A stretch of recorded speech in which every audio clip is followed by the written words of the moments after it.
This is Scott Becker with the Becker Business and the Becker Private Equity Podcast. We're thrilled today to be joined by a brilliant leader. We're joined today by the CEO of Magna Legal Services, Mark Williams. And Mark has had a fascinating career. He's going to talk to us about that. Then we're going to bother him some to talk to us about what Magna does, about some of his thoughts on leadership, and a lot more. Mark, can you take a moment and tell us a little bit about both yourself and about what Magna Legal Services does and sort of the core of the business? Yeah, Scott, it's a pleasure to be here with you. Appreciate the opportunity. So I guess I am a lawyer. Worked for a big law firm, worked for DLA Piper for 17 years. I was an M&A partner at heart, spent 8-9 years of my career overseas, managing partner in China and Beijing and then in the Middle East and other places, and spent 5-6 of my last years at DLA not really practicing law, but running the business in Asia and the Middle East, and did my MBA along the way and all that sort of stuff, and realized that I had more passion for running a business, and thought I was a little better at it than the practicing law stuff. So now I've been running CEO of various private equity-backed legal technology, legal support services companies since 2010. So I've been doing this for a long time now. And I'm currently CEO of Magna Legal Services. Joined Magna in 2019. Magna was founded in 2007. Private equity bought into it. CIVC Partners brought into it in 2018, brought me on board in 2019. We sold the company to Odyssey Investment Partners in November 2022. So we had a great chapter, great journey with Odyssey. Today, we're about 1,300 employees in 25 offices. We're one of the leaders in court reporting, in digital court reporting, in records retrieval, language services. We have the largest jury and trial consulting business in the country. We are in service of process and investigations and a number of other odds and ends. So we provide technology and services to support the legal industry. And that's really a wide array of clients, law firms, insurance companies, corporations, sort of you name it. So it's been a great journey. I mean, simply remarkable. And talk about this. You've at some point moved to being sort of a chosen CEO by private equity funds. Talk about that evolution from lawyer to business leader to sort of running a huge professional and services organization, and the relationships with private equity. Because one of the things that's happened is, the first buyer into this company was CIBC, then Odyssey. Sometimes when a new private equity fund takes over, they want to bring in new leadership. Other times they're so thrilled or they get comfortable with the existing leadership. Just take a moment on some of those relationships with private equity and that evolution of a career. Yeah, so it's a great question. I could talk for a lot of hours about it, which I won't do. But sort of as I just mentioned, my last 6 years, 5-6 years at DLA, I really was not practicing law. I was running the business in Asia and the Middle East. So for me, it was a very natural progression to not going back to being an M&A lawyer, but rather to continuing to run a business. I like being in the legal services industry. So all the businesses I have run have been in that industry, different parts of and different verticals within legal technology and legal services, but all somewhere within it. And I do use my legal background. At Magna, we've done 19 acquisitions since I joined the company. So and we have a GC and a legal group and an M&A group, and we use outside counsel and all that. But I definitely use my legal background and for running the business and to understand what clients need and want. And I found the private equity landscape to be an ecosystem to be a very good fit for me. I found all the companies that have sponsored my businesses to be just really smart, really engaged, add value. And I think it's all about alignment. It's all about, do you align with the investment thesis? I was CEO of a company called Kroll on Track. We were in 35 offices in 20 countries, but it was a turnaround. And people ask if that was hard, and it was hard. But in terms of the private equity, it was all about alignment, and the alignment was turnaround. Whereas with Magna, it's all about growth, organic growth, and M&A. So I think the private equity ecosystem is a great one as long as you're aligned with your financial sponsor. No, simply literally fascinating. And I think that's right. And I found so many of the private equity leaders and professionals, especially in this period of the last 8 to 10 years, where things have been a little bit challenging to get exits, have been very hardworking, very thorough, very sincere, and largely a real pleasure to work with, which might not have been my impression 20 years ago when I was working as a lawyer with some of the largest private equity funds, and they were so New York based and so challenging at times. And now it seems like very smart people, really hardworking, trying to make things aligned and work out well. I think it's a fascinating process and evolution. Take a second, Mark. Litigation services and what you folks do sits at the intersection of law, technology, execution. What are the biggest shifts you see in how law firms and others that use legal services expect services to be delivered?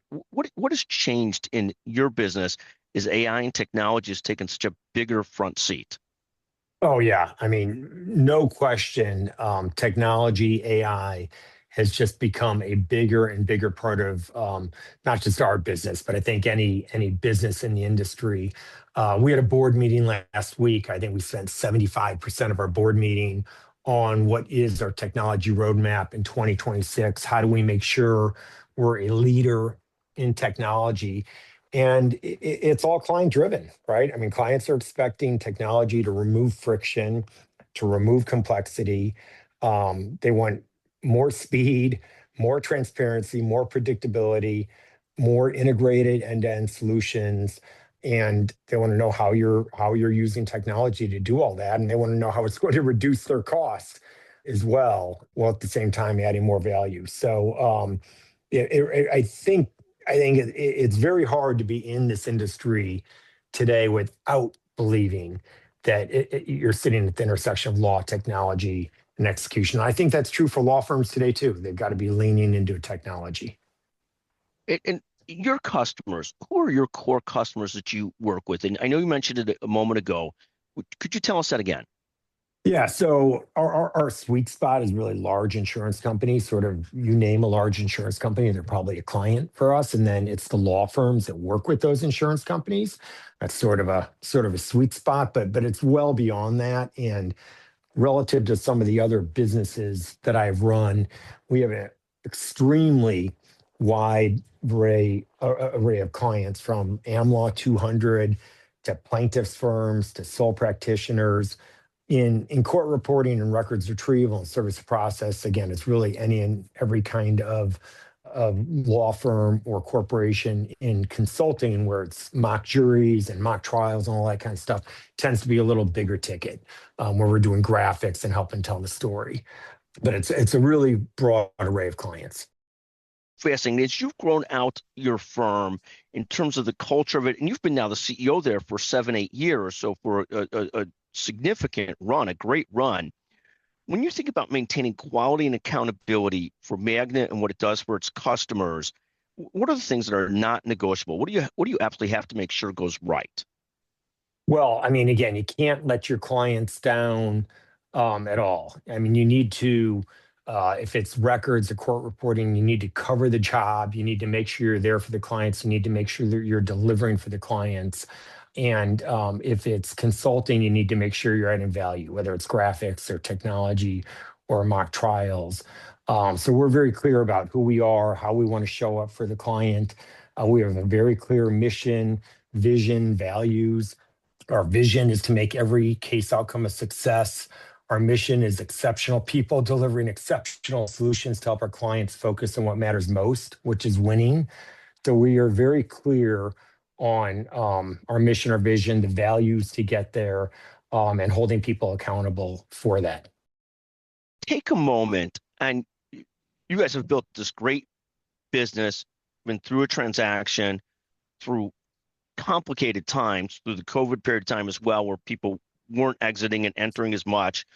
Talk a little bit about how do you add extra value for clients, added value, even in terms of uncertainty, in terms of challenges and so forth. How do you keep on coming to the plate and adding great value for clients? It's hard. No doubt about that. We really try to get as much from all of our employees as possible. And a challenge that we have at Magna, we're clearly not the only business like this, but we have a very wide variety of employees. We have everybody from, in our consulting group, it's mostly PhDs and lawyers.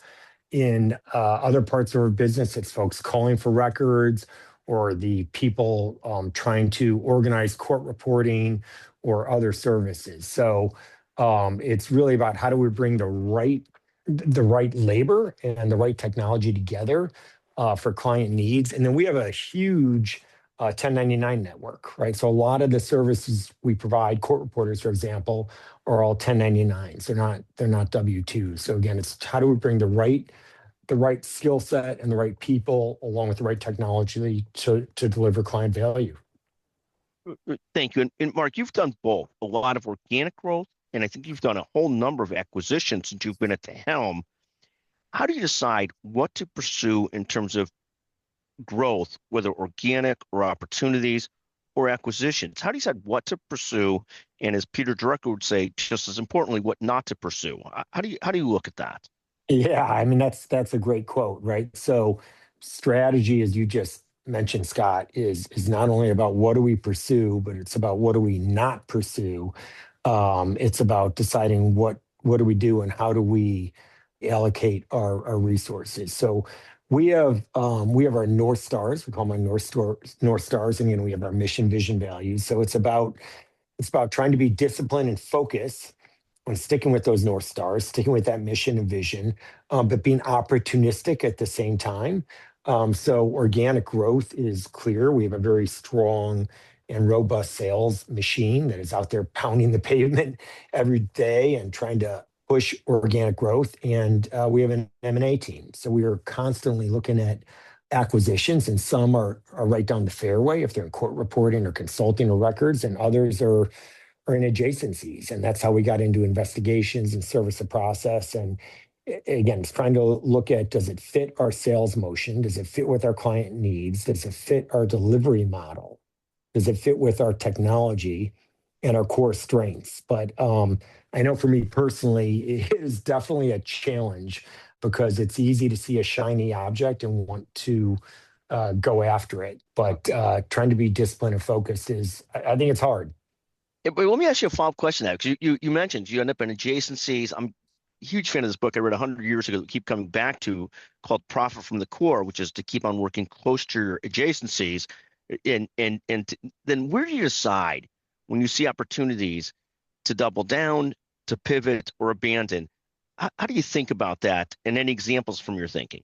Yeah, sure. So if it's in an existing service we have, then it's sort of easy as long as we're looking for healthy companies. So I've done a lot of distress work in my career, which is all great, but that's not what we're doing at Magna. We're looking for healthy companies and combining with those companies.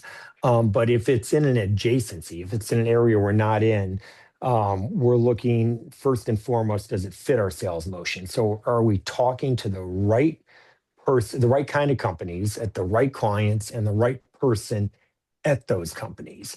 So for example, most of what we do is somehow related to disputes, whether it's service of process or court reporting or a mock trial or graphics around it. It's mostly related to disputes of some kind. So on the corporate side or contracts, it's just an area we're not in because we're not really we don't really have the relationships with those people at our clients. So it really starts with the sales motion, and then from there it goes to the business model and the delivery model. Does it fit what we think we're good at? Does it fit the kind of delivery model that we're accustomed to providing, and does it add value to our client journey?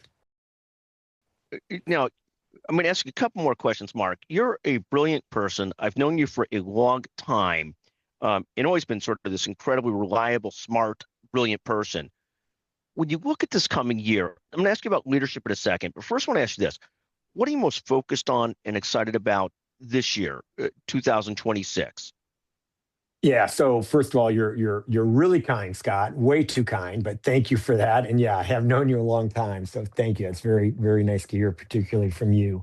Again, I'm an M&A guy at heart. I was an M&A lawyer, so our pipeline in M&A remains very robust. So I continue to be excited about doing more M&A, and I always think of those as combinations. They're acquisitions, but to me, it's about best of both teams, culture, service, process, technology. So I think that's a great way to grow and become a better company. But beyond that, it's really got to all be about technology in 2026. It just the landscape of technology has shifted and changed so dramatically over the last couple of years that I think it's become almost binary. We're either going to be a leader in our field in technology, which doesn't mean we're a technology pure play company. That's not what I'm saying. But that we're a technology enabled services company, and we're leaning into technology, and we'll become a better company for it, offer our clients more value, offer employees a better place to work, and it'll help us optimize our value. Or we're not, in which case we lose. I think it's really almost become binary. I don't think you can be complacent in not leaning into technology today. So I'm excited about that, really excited, but there's risk and we need to have the right vision. I believe we do, but then we need to execute on it. And there's risk to that too. And I think it's also really interesting to look out at the landscape and see these small startup technology pure plays versus companies like mine that are much larger and incumbents and have the distribution channels and sales channels, and how those are either competing or coming together. And I think that's something to watch in 2026 too.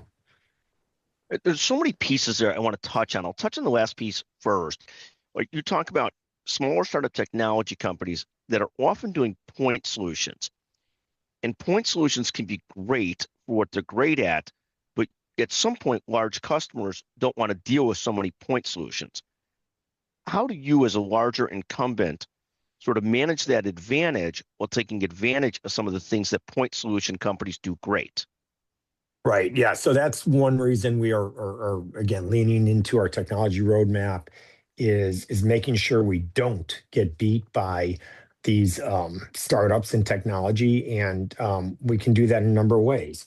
One is we can develop our own technology, which we're doing in a lot of instances. Two is we can license, and if somebody's got better technology out there, let's license it. Or we can buy. We can buy a company and acquire them and their technology, which again is very interesting to look at because a lot of these companies tend to be venture backed and have different expectations. But I think being in the legal industry, it helps because legal is very conservative. And a lot of legal players want a national company that can provide national consistency, national pricing, national delivery, all very at a very high professional expectations. So that's something that we think some of these startups just can't do. So there's a whole number of ways we're really looking closely at all that. And let me ask you another question. I serve on the board of a private equity sponsored company, and years ago, we moved to outsource more and more things overseas. First outsourced through an outside company, then had a captive. And the difference in cost and quite frankly, the ability to fulfill what we needed to do for customers in that company was dramatic as we made those changes. And that seemed to be the next frontier at some point. It seems like now the next frontier is some mix of that, plus a lot of what one could do through technology. How do those two things play together? That sort of use of overseas resources that are quite advanced, that are significantly less expensive than onshore resources, and I know they're complicated issues versus technology, and will that change some of those discussions, or what does that look like? Yeah, Scott, I think you hit a great topic, and it is, again, this is shifting rapidly. So we have a couple hundred employees in India that support our business, or they're actually not employees, they're an outsourced company, but a couple hundred FTEs, and then a handful in the Philippines as well.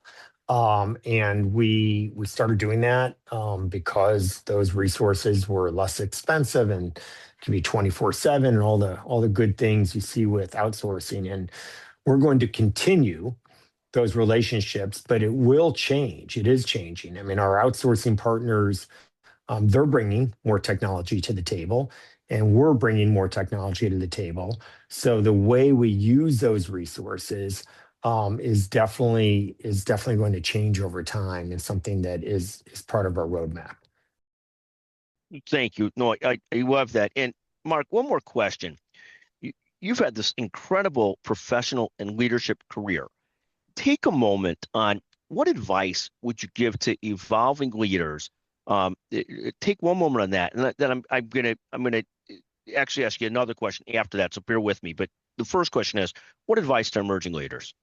Yeah, so I take opportunity where you see it from a career perspective. Again, when I was young partner, I guess at my law firm, I had an opportunity to move to Asia, to move to the Middle East.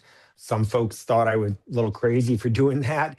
It was a huge catalyst in my career for where I am today, to running private equity backed companies. My career as a CEO doing that now, because I took those opportunities, and I think you need to grab onto them when you can, and then also sometimes be willing to take a step sideways if you need to. I mean, when I left my law firm for the first time, I took a job that was probably half of my cash comp, but I got this thing called stock and incentives, which was venture backed, and there was risk, but I took thoughtful risk, and it helped me get to where I wanted to go. I don't think there's a right or wrong, but if you're looking to shift in your career trajectory, I think you need to take opportunity. And then also, I think you need to be willing to put in the hard work and effort, and show up. I just think there are too many folks today that think they can do it all virtually or all on Zoom, and just showing up, putting in the time, working hard, developing the relationships. There's no substitute for that. So I think it's all that together. I mean, but there's a lot to that last point about just showing up every day and being reliable and being after it, isn't there? I mean, there really is. Oh yeah, there is. I mean, there's just too many folks that I know that they only want to show up online, and they don't want to go on video, or they don't want to go to the meeting in person, or they don't want to stick around and have dinner, and they don't want to work weekends, and that's okay if you want to limit yourself. But if you want to, let's say, do the job I do, it's full time, it's full contact sport, and you got to be fully into it for sure. Well, I mean, you really have to because you've got to take care of great teams to take care of great customers, and taking care of great teams and managing the strategy, managing the people is a very time intensive effort. Talk for a second, Mark. I'm going to ask you one last question, and bear with me on this. If you were going to talk for a minute to your best customers, your ideal customers, what do you tell them about what Magna does and why Magna is a pleasure to work with? Well, I think you just nailed it a minute ago, right? It's about our people and our employees. And I've always believed that clients can feel a culture, and they can feel when employees are treated well, and they can feel when employees are happy. Our values are grit, integrity, excel, heart, and own it. And I think clients can feel that. They can feel, are they talking to an employee who has integrity and is putting grit into it, and who's owning it? And that is so critical to delivering value to our clients, but also value to our employees, so they can have fulfilling and lucrative careers. Mark Williams, CEO of Magna Legal Services, thank you so much for joining us today on the Becker Business and the Becker Private Equity Podcast. What a great pleasure to visit with you. Made my day. Thank you so much. Scott, thank you. It's been really a pleasure. Truly appreciate it.